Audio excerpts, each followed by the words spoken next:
जैसे को तैसा शिक्षाप्रद कहानी। एक दिन एक अमीर व्यवसायी को रास्ते में एक भिखारी भीख मांगता हुआ दिखाई दिया।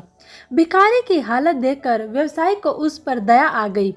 उसने भिखारी से पूछा कि उसकी ऐसी दशा क्यों हुई।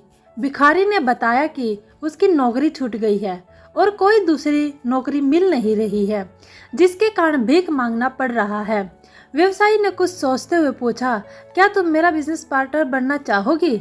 भिखारी खुश होते हुए बोला, मालिक आप बताइए क्या काम करना है। व्यवसायी ने कहा, मेरे खेतों में गेहूं की फसल होती है, तुम उसे शहर के बाजार में जाकर बेच आना।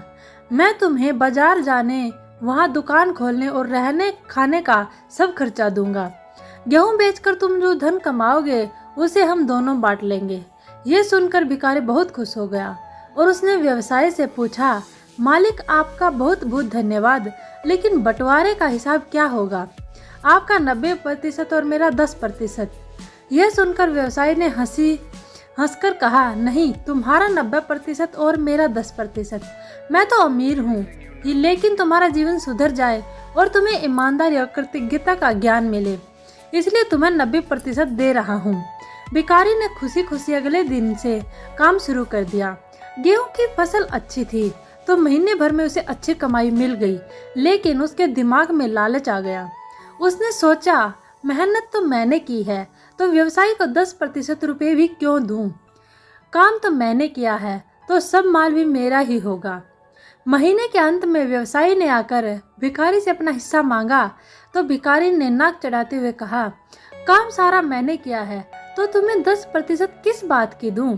ये सुनकर व्यवसायी ने मुस्कुराकर कहा, ठीक है, तो मैंने जो मकान तुम्हें रहने के लिए दिया है उसका खर्चा मुझे दे दो।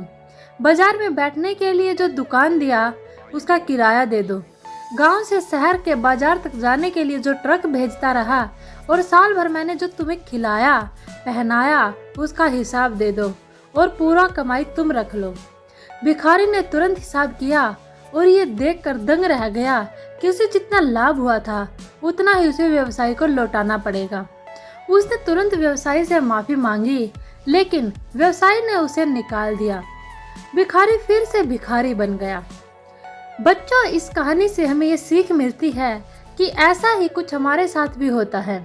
भगवान ने हमें जीवन दिया है, हुनर दी है, आँख, कान, नाक, बुद्धि सब कुछ दिया है, लेकिन हम इंसान इस गलतफहमी में रहते हैं कि हमने सब कुछ अपने बलबूते पर हासिल किया। हमें कभी एहसान फरामोश नहीं होना चाहिए।